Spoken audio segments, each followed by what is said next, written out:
So happy to be broadcasting from Baltimore. There have been incredible interviews that we have done, man on the street types of interviews down in the Sandtown area.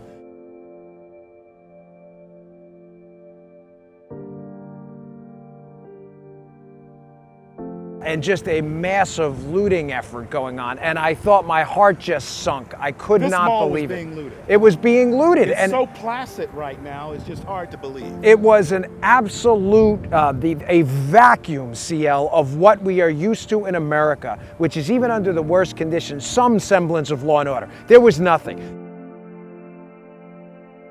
Rest in peace, Freddie Gray. It would seem that all of this, the disruption, the burning, the looting, started because of the death of this young man at the hands of police. But you'll see in talking to so many that we have interviewed today, there have been lives that have been disrupted and were disrupted long before Freddie Gray was ever known by the national press. My name is David. What is yours? CL Bryant. What happened before all this before it all blew up? Technology didn't just start when Freddie Gray was killed. It's been going on for years. I'm 27 years old. I've been around here all my life. So it's like we ain't devastated by what the police do. Just like the mayor, the governor, they don't help us. It don't work. The system is designed to fail. When you think about the biggest expansion of the enterprise of mass incarceration happened under Bill Clinton. Person that people call a friend to black people. The person that fights the hardest for justice, power structure is not interested in justice, reform, or change. What they do is they seek to label that person divisive. And it becomes to a point where they're fed up. Makes everybody feel unempowered. Right, unempowered. We feel like we have no protection.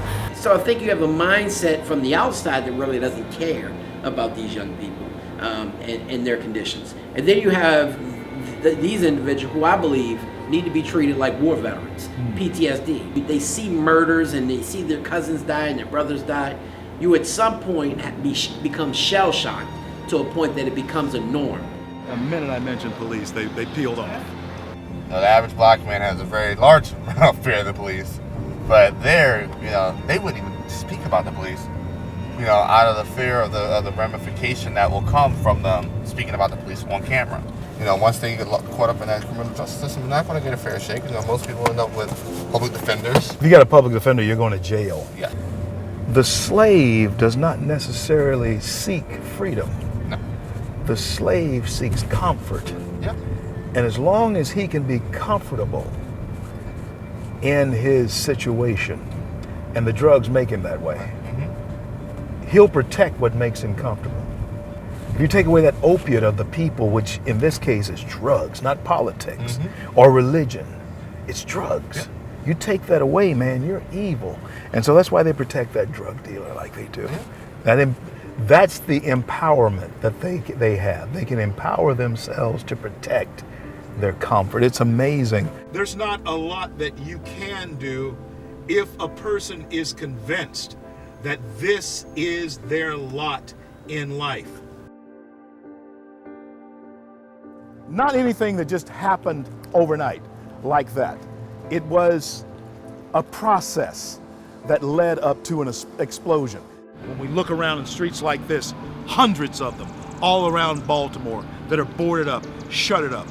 Just went all downhill. John Hopkins like buying up everything, moving all the, the lower class peoples out to these badder places for real. They think it's good, but it's in a badder place. So they bought this up and moved the people that were living here, they shipped them out. Yep. To a worse place than this. To a worse place that was right here.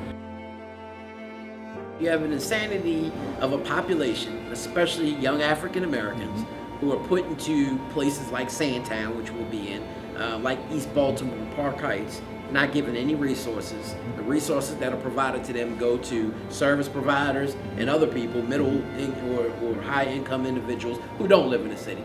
We are in an area now in a community where the citizens don't even feel as though they can call the police officers to help and to get those answers. That's not healthy for the community. And it's almost become in this city that people have become numb to death and violence. that it's almost become a norm in the city of Baltimore that it's okay, it's a regular occurrence, on to the next.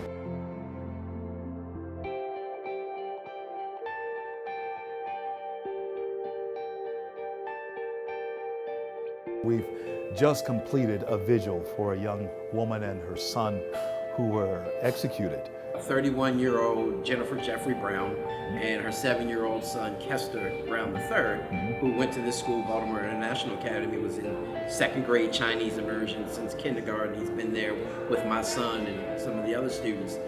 They were shot and killed in their home, execution style. We're already up to almost 150 murders, and we're not even midway through June. And these are executions that are happening in the streets of Baltimore.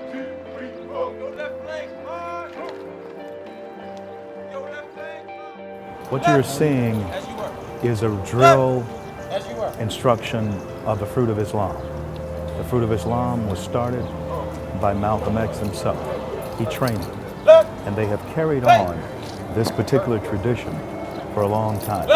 They are here at this vigil tonight, and right after this vigil, this is the ground that they are practicing or drilling on. This is designed to reinfuse, to empower men who at one time were hopeless.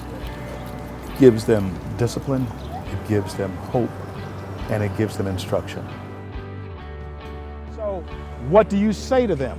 I think today we're able to bring a Dr. King here, myself here, and the message of empowerment. There must be a way for us to bring a message to that individual who feels trapped, that yes, you can take power back over your life. And I think if we can bring that message to those in Sandtown, we might be able to take that message to the rest of the nation. Everybody that works for me is former hustlers. And I'm gonna tell you something, they get it done. They go out there, they get the advertisement dollars, they do, because they know how to hustle.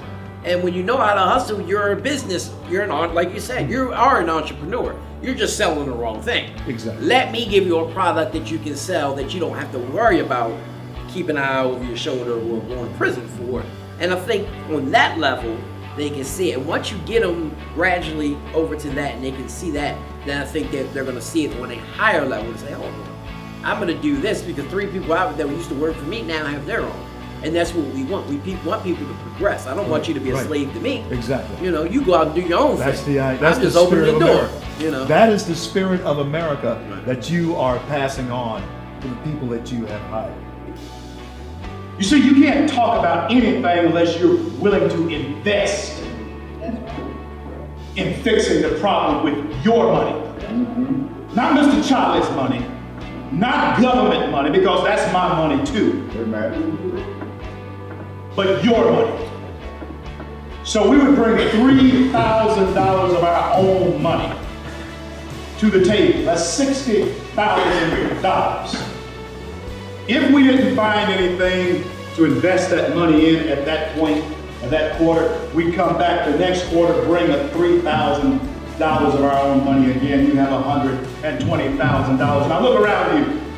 There's blighted properties all over this place. There's ways to create wealth in this country, regardless of if they want you to or not. Amen. Regardless of the color of your skin, or where you came from, or what your educational level is, or if you've been in prison. If you know how to succeed through the system that was set up, which is America, we would find businesses that were about to go out of business and buy that business. We would buy farm properties and raise things on it. $120,000, you don't have to plunge the entire amount into whatever you're investing in. You have a very good down payment on anything you want. And then we would put people to work. We would buy chainsaws, we would buy lawnmowers, we would buy weed eaters, and put people to work. And then we sell the business to them, or we sell the house to them. Not at a great profit, a very small profit. Why? Because we were there to reinvest into the community. My uncle had a sermon, Martin Luther King Jr., my uncle, rediscovering lost values.